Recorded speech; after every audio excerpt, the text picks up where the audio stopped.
Coba inget-inget pagi lo tadi. Dari lo melek, sampai lo duduk di meja kerja.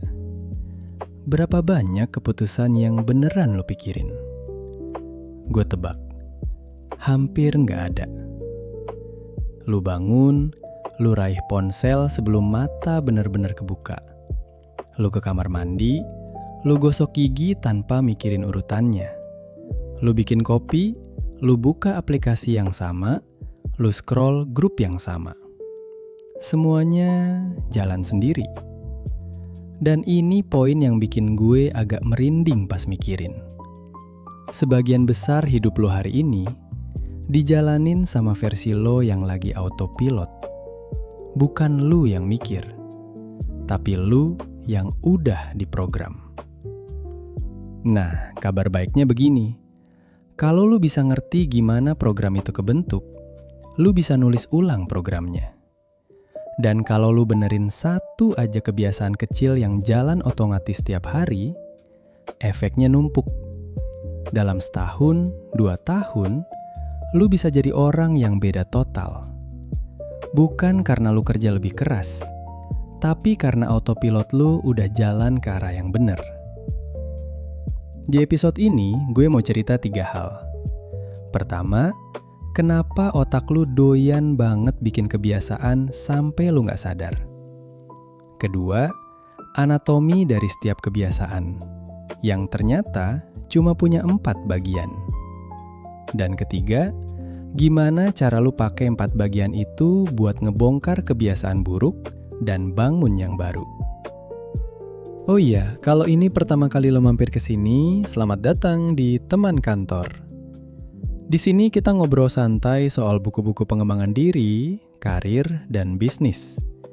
Bukan gaya kuliah yang bikin ngantuk, tapi gaya teman yang lagi cerita sambil ngopi. Gue baca bukunya, gue saring intinya, terus gue ceritain ulang ke lo pakai bahasa yang ngena di kehidupan kerja kita. Dan buku yang kita bedah hari ini, salah satu yang paling sering disebut kalau orang ngomongin kebiasaan. Atomic Habits, karyanya James Clear. Oke, kita mulai. Jadi gini, tahun 1898 ada psikolog namanya Edward Thorndike. Dia penasaran sama satu hal sederhana. Gimana sih makhluk hidup belajar? Buat nyari jawabannya, dia bikin eksperimen yang agak nyeleneh. Dia masukin kucing ke dalam kotak. Tapi bukan kotak biasa, ini kotak teka-teki. Kucingnya bisa keluar, tapi cuma kalau dia ngelakuin aksi tertentu. Misalnya narik simpul, atau nginjek tuas kecil. Begitu tuasnya keinjek, pintunya kebuka. Dan di luar udah nunggu semangkuk makanan. Nah, yang menarik bukan kotaknya, tapi apa yang terjadi sama kucingnya. Pertama kali dimasukin, kucingnya panik. Dia ngendus-endus ke sudut, nyakar-nyakar, nyodorin kaki kemana-mana, pokoknya random. Sampai akhirnya, nggak sengaja kakinya nginjek tuas. Pintu kebuka, dia keluar, makan.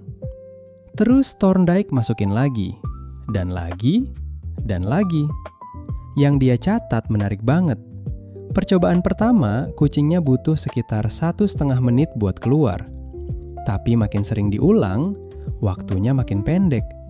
Sampai akhirnya, kucing itu cuma butuh sekitar 6 detik.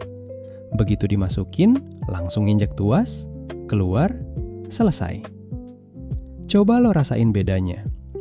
Dari panik nyari-nyari, jadi gerakan refleks yang langsung. Itulah momen sebuah perilaku berubah jadi kebiasaan. Dan Thorndike nyimpulin satu hal yang jadi fondasi semua riset kebiasaan setelahnya. Perilaku yang diikuti hasil yang memuaskan cenderung diulang.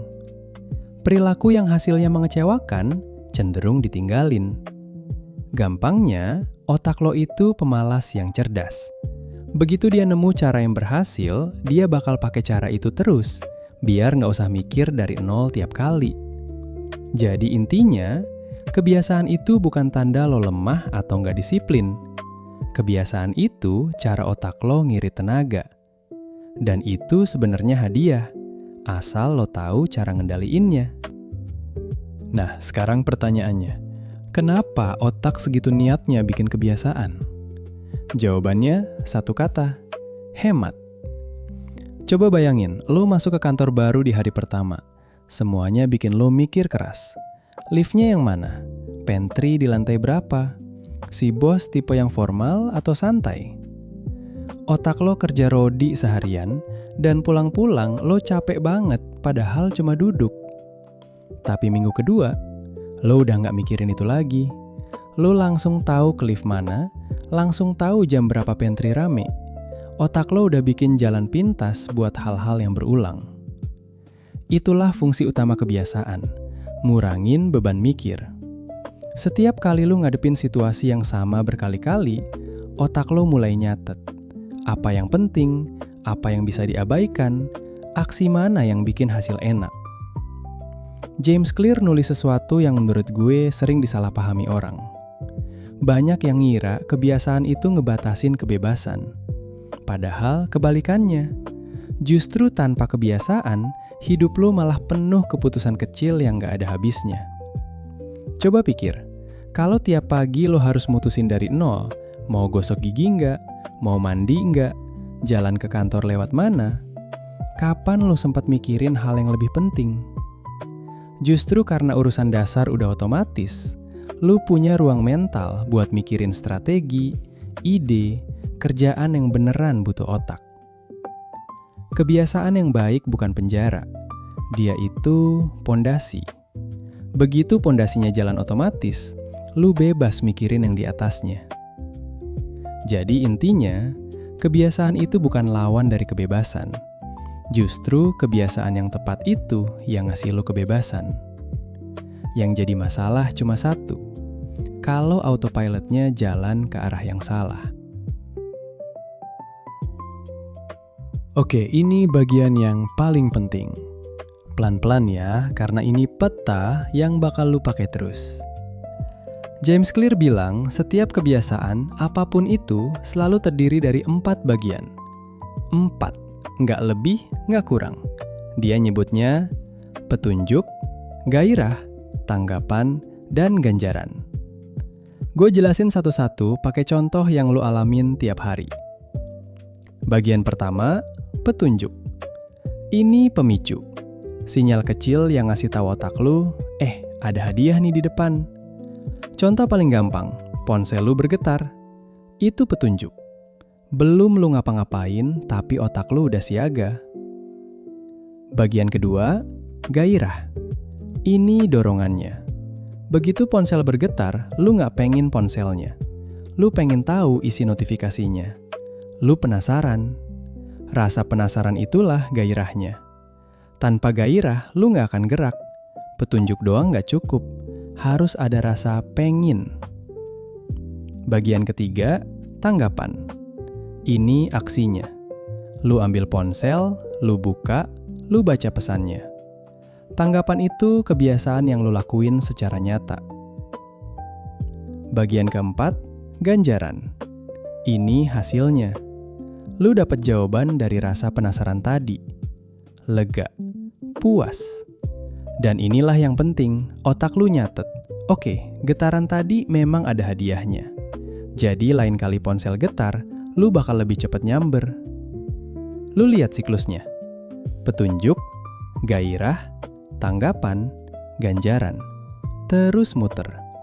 Tiap kali muter, ikatannya makin kuat. Sampai akhirnya lu gak sadar lagi ngelakuinnya. Itulah kenapa di awal tadi gue bilang lu diprogram. Dan ini berlaku buat semuanya. Bukan cuma ponsel. Stres terus ngegigitin kuku. Masuk ruangan gelap terus nyari saklar. Cium wangi donat di dekat kantor terus pengen beli. Semua punya 4 bagian yang sama. Jadi intinya, kalau lu bisa lihat ke-4 bagian ini di kebiasaan lu udah pegang petanya. Dan begitu lu pegang peta, lu bisa ubah jalurnya. Nah, 4 bagian tadi sebenarnya bisa dibagi lagi jadi 2 kelompok besar. Dan ini yang bikin semuanya jadi gampang dimengerti. 2 bagian pertama, petunjuk sama gairah, itu James Clear nyebutnya fase masalah. 2 bagian terakhir, tanggapan sama ganjaran, itu fase solusi. Maksudnya gimana? Fase masalah itu momen pas lu nyadar ada sesuatu yang perlu diubah. Lo belum ngapa-ngapain, cuma ada rasa nggak nyaman atau ada keinginan. Misalnya, lo lagi kerjain proyek, terus mentok. Lo frustrasi. Itu fase masalah. Ada petunjuk, kerjaan yang stuck. Ada gairah, pengen lepas dari rasa frustrasi itu. Terus apa yang lo lakuin? Lo buka media sosial, scroll. Lega bentar. Itu fase solusi. Tanggapannya, scroll. Ganjarannya, lepas sebentar dari stres. Lucu kan? Otak lo nggak peduli solusinya bener atau salah buat jangka panjang. Dia cuma peduli, ini ngilangin rasa nggak nyaman tadi nggak? Kalau iya, ya udah dipakai terus. Dan ini yang bikin banyak kebiasaan buruk kita masuk akal. Lo bukan males, lo bukan lemah. Otak lo cuma nemu solusi instan buat masalah yang lo rasain. Scroll buat ngilangin bosen, nemil buat ngilangin stres, nunda kerjaan buat ngindarin rasa cemas. Masalahnya, solusi instan itu sering gak nyelesain masalah aslinya, cuma nutupin sebentar. Terus masalahnya balik lagi, dan siklusnya muter lagi. Coba lo cek satu kebiasaan buruk lo. Tanya, petunjuknya apa? Gairahnya apa? Lo lagi pengen ngilangin rasa apa? Begitu lo tahu fase masalahnya, lo bakal ngerti kenapa lo terus-terusan jatuh ke solusi yang sama. Jadi intinya, kebiasaan buruk itu bukan musuh yang harus lo lawan pakai tenaga. Dia itu solusi yang otak lo pilih buat masalah tertentu. Tugas lo bukan ngelawan, tapi ganti solusinya sama yang lebih sehat. Oke, sekarang bagian yang bikin semua ini jadi praktis. Karena percuma punya peta kalau lo nggak tahu cara jalannya. Dari 4 bagian tadi, petunjuk, gairah, tanggapan, ganjaran, James Clear bikin 4 aturan sederhana buat bangun kebiasaan baik. Dia nyebutnya 4 kaidah perubahan perilaku. Kaidah pertama, buat petunjuk, bikin kelihatan. Kalau lu pengen mulai kebiasaan baik, bikin pemicunya gampang dilihat. Pengen minum air lebih banyak? Taruh botol di meja kerja, di depan mata. Petunjuk yang kelihatan, bikin kebiasaan gampang kepicu. Kaidah kedua, buat gairah, bikin menarik. Kebiasaan yang lu pengen lakuin harus kerasa menggoda. Makin lu pengen, makin gampang lu gerak. Intinya bikin kebiasaan baik itu sesuatu yang lu nanti-nantiin, bukan yang lu hindarin. Kaidah ketiga, buat tanggapan, bikin mudah. Ini krusial. Makin gampang sebuah aksi, makin besar kemungkinan lu lakuin. Jangan mulai dari yang berat. Pengen rajin baca, mulai dari 1 halaman. Beneran, 1 halaman. Karena yang penting bukan seberapa banyak, tapi lu mulai dan lu ulang. Kaidah keempat, buat ganjaran, bikin memuaskan. Kalau sebuah aksi kerasa enak pas selesai, lu bakal ngulanginnya. Otak lu perlu ngerasa ini worth it. Sekecil apapun, nyentang to-do list, ngasih jeda ngopi setelah selesai, itu sinyal ke otak buat balik lagi besok. Dan ini bagian yang cakep. Buat ngebongkar kebiasaan buruk, lu tinggal balik ke 4 kaidah ini. Bikin petunjuknya nggak kelihatan, bikin nggak menarik, bikin susah dilakuin, bikin nggak memuaskan. Contoh nyata di kantor. Lu kebiasaan buka HP tiap 5 menit pas kerja. Petunjuknya, HP di meja kelihatan getar. Caranya bongkar, bikin petunjuknya hilang, taruh HP di laci, silent, di luar jangkauan tangan. Petunjuknya nggak kelihatan, gairahnya nggak kepicu, dan kebiasaannya pelan-pelan luntur. 4 kaidah ini bakal dibahas tuntas satu-satu di bab-bab berikutnya bukunya. Tapi kerangkanya, ya ini, sederhana tapi kuat. Jadi intinya, lu nggak perlu jadi orang yang super disiplin buat berubah. Lu cuma perlu ngatur 4 hal ini. Petunjuk, gairah, tanggapan, ganjaran. Atur biar mendukung kebiasaan baik dan ganjel buat kebiasaan buruk. Oke, gue rekap ya, karena tadi kita jalan lumayan jauh. 1. Kebiasaan itu bukan tanda lo lemah. Itu cara otak lo ngirit tenaga biar lo punya ruang buat mikirin hal yang lebih penting. Yang jadi masalah cuma kalau autopilotnya jalan ke arah yang salah. 2. Setiap kebiasaan punya 4 bagian. Petunjuk, gairah, tanggapan, ganjaran. Begitu lo bisa lihat keempatnya, lo pegang petanya. 3. Buat bangun kebiasaan baik, bikin petunjuknya kelihatan, gairahnya menarik, tanggapannya mudah, ganjarannya memuaskan. Buat ngebongkar yang buruk, tinggal dibalik.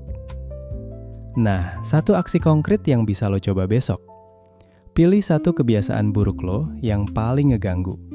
Terus, sebelum lo coba ngelawan, bedah dulu. Apa petunjuknya? Lo lagi pengen ngilangin rasa apa pas ngelakuinnya?